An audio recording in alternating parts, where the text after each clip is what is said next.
So, who can guess who? This is me and my identical twin sister. So if you think about twins, identical twins, they are identical in every way. So they have exact the same genes, which means that my sister and I have the same genes, we have to have the same fate, correct? We have to have the same body. But what happens is, this is just to show that we are identical, because sometimes when I gave this lecture, people say, how can you prove that you're truly identical? This is just to show, this is what they call genotyping. It sees how many point mutations you have in your genome, and then it's very unlikely that two people will have 100% similarity in all the mutations that they have. And they test for over 924,000 mutations, and my mutations are exact the same as she has. So we have the same genetic. But with something that you can see, and this is my sister and I 20 years ago.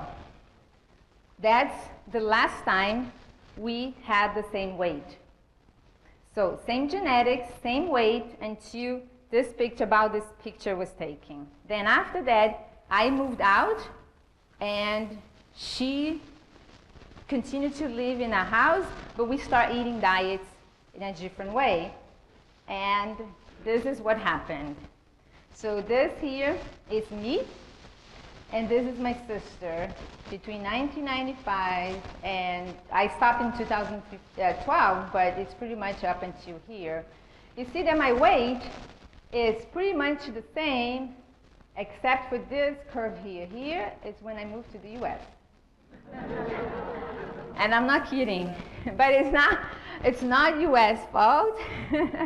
It's what I say. I said yesterday, when I was in Brazil, my mom would cook my beans and I would have vegetables everywhere. I moved to the US and I know how to cook, but I just didn't want to take the time to cook myself. So I was eating the Boca burgers and the cheese. I was vegetarian at the time. I didn't go completely vegan until 2008. Interesting enough is when the curves start going back and continue. But just so you know, understand that curve, right? But with my sister, you see that she goes up, then she goes down, then up again, down and up again. And every time she goes down is a different diet. She tried everything. She tried Weight Watchers, counting calories, I cannot even remember, shakes, the ones that come in a package that you open and you add the hot water and you mix, and horrible. Yes, all kinds. Each one, she would lose a little bit of weight and then gain again. Just so you understand, so this one is calorie counting, is Weight Watchers, but don't tell anyone. So calorie counting, and then this is what they called low carb. But I'm going to show you that it's not low carb, it was actually low fat diet, and that's why it worked so well. So what I did was, so this is what we did, because sometimes I love my sister so much, I said, are you going to start a new diet? I'll do it with you. So I would do it with her. And this one, I did it. And you see that her carbohydrate, it was called low carb diet. But she was eating 70% of her calories were coming from carbohydrate. And it went up all the way to 80%, 70 to 80%. And she was getting around 15% protein, and her fat was just going low and low and low. You see, that's the major difference. Carbohydrate, mine started low and started going up, and my fat started going down. And you see that the major difference here is the amount of fat that I was eating versus her, and she lost twice as much weight than I did. Just to show, so here they told her not to eat rice or potatoes, but they also told her no oil. Nuts, only 10 nuts a day. And so she didn't have, and no dairy, but she was not eating any dairy anyway, so it was very, very low fat, and that's why it worked. Okay, carbohydrates and fat. Okay. So what I did is, all of that, it was just an idea that I had to say, to try and explain, how is it that two people can have the exact same genes, and one person struggle with weight for 20 years and the other doesn't, right? So I'm a geneticist, and I say, why didn't I think about it before? So I went back to our records, and everything that you've seen so far, it was just retrospectively done. So I went back and I tried to understand the past. But then the idea that we had is I said, you come and you live with me for 4 months, and you don't have to worry about cooking because she doesn't like to cook. And I say, whatever I eat, you eat. And we're not controlling portions. You may be eating more than me sometimes. As long as you eat what I eat at the house, and that's it. And we didn't exercise. So it's no difference in exercise. And so that's what so here is the calorie counting, this is the low carb, and here's when she's plant-based. Now I want you to notice that here's after 3 months only. She lost about half of the weight that she lost when she lost the most, but I want you to see how her markers changed significantly. So here's total cholesterol. She lost a lot of weight when she was counting calories. So the amount she was eating, not what she was eating. But her cholesterol was getting worse, you see? And then she started losing weight when it was low fat. Then it went down to about 174.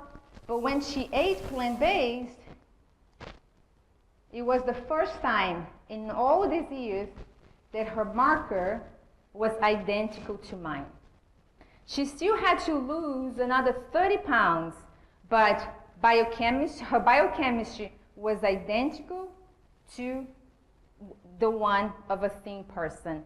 And I like to show this to people that struggle with weight, because sometimes it takes such a long time for you to actually lose the weight outside. But after just 3 months, you're already a completely different person inside. Metabolically, you're on the right path. You just have to stick with it, okay? So this is LDL, same thing. She lost weight, but LDL went up. Here, LDL went a little down. And then when she ate plant-based, her LDL was just like mine. Even though she's still 30, 35 pounds overweight, her LDL was very low.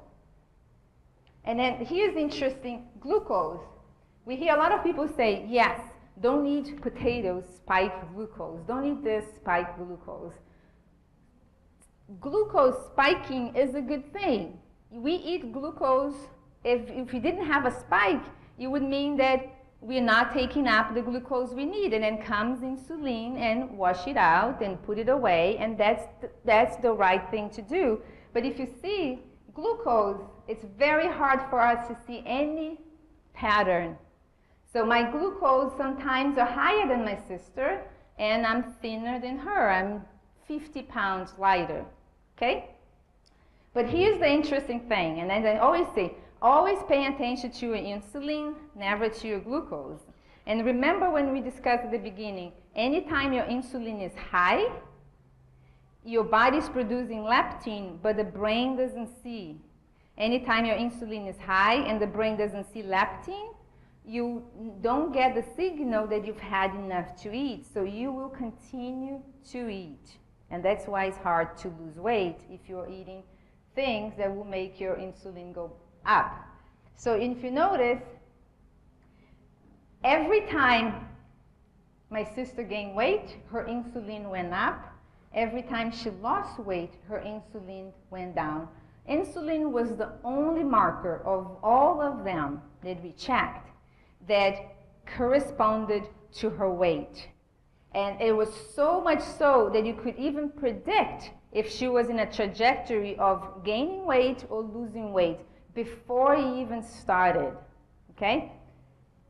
Then here went up again, and this is when we started. So we started putting her on a plant-based diet.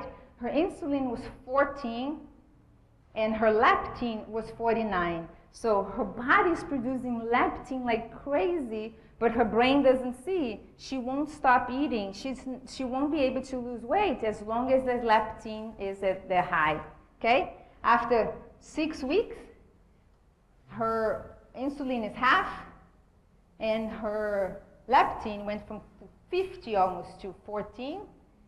And then finally, you see that after 3 months, her insulin is exactly like mine. She's eating like me, so her body is responding the same way that the body responds to my food and me, so we have the same genes. And you see that leptin is now a lot less, so it's around 3 from 50, But this 3 is enough to signal the brain you've had enough and to be able to lose weight and not overeat.